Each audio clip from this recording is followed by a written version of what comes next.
So we're going to start with a mixture that we're going to make into like a pancake batter. So we want flour, and here we have farro flour. You see that? That is this, ground up. And again, very nutritious. You can make pasta with farro flour. You can make bread with farro flour. There are many things you can do, but today we are going to make crepes.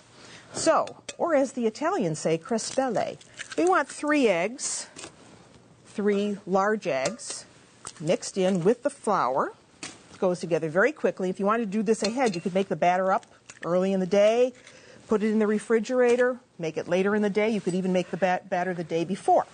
3 eggs, 3/4 of a cup of the farro flour, difficult to say, and a cup of milk go in. And you mix this up until you have a batter, a nice batter. Let's give this a little bit of salt. Again, you're controlling the amount of salt you're using, so a good pinch of salt. And then you can flavor it with whatever type of herbs you like. I like either basil or parsley with this. So let's put in some minced fresh basil. And that's all there is to making the batter.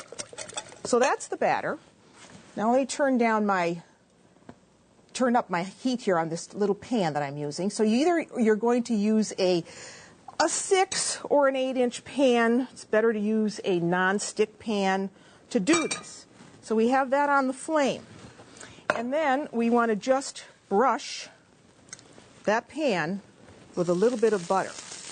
Now you may have to do this in between each time when you're making the crespelle, because your pan might stick. So once you have that batter all mixed up, then you want to give this a little swirl in the pan. So you add just enough to coat the base of the pan. See, just like that. And don't be in a hurry. Don't be in a hurry. Let that set up. And then what you want to do is have some pieces of wax paper ready, because as you make these, if you're making them ahead of time, you want to be able to turn them out and then put another sheet of wax paper on top so they don't stick together. So when it's firm on top, that's when you can move it around. Don't be in a hurry. This is the fun part. So I give it a little nudge along the edge just to see where it is. And this, now you see why you want to use a non-stick pan, because that makes it very easy. It's not quite ready to go, but what are we going to fill those with? Well, that is where all of this comes in. And we're going to fill with a wonderful product from Emilia-Romagna. You know, Emilia-Romagna is noted for its fabulous cuisine. This is mortadella.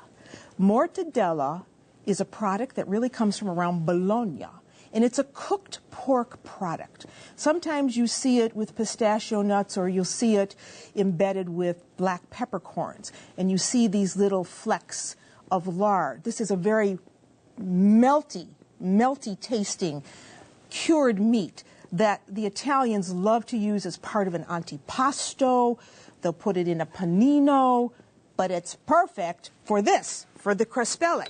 So let's see where we are here. Well, you see now how that is just moving, and you can just take that, flip it over, and cook the other side. So you cook the other side. So we have the mortadella, that's going to go in the crepe, and then what we did, we steamed some asparagus. So we have whole asparagus that we steamed, and we have some chopped up, or you can grate this. This is Montasio cheese. Montasio is a cheese that comes from northeastern Italy, Friuli, Venezia, Giulia region. It's a wonderful melting cheese, and it's perfect for this. All right, I think we can flip this out now. So now if you're making these in advance, you're putting them on the paper, as I said, and then you continue on, and you make as many crepes as you can. A batter like this is going to make about 16. So then you have it. Isn't it pretty? And then we take a slice of the mortadella, or you could take 2 slices. I'm going to give that just a little bit of butter over the crespello. Take a slice or 2. Let's put 2 on because they're very, very thin. Get another slice here. Very, very thin.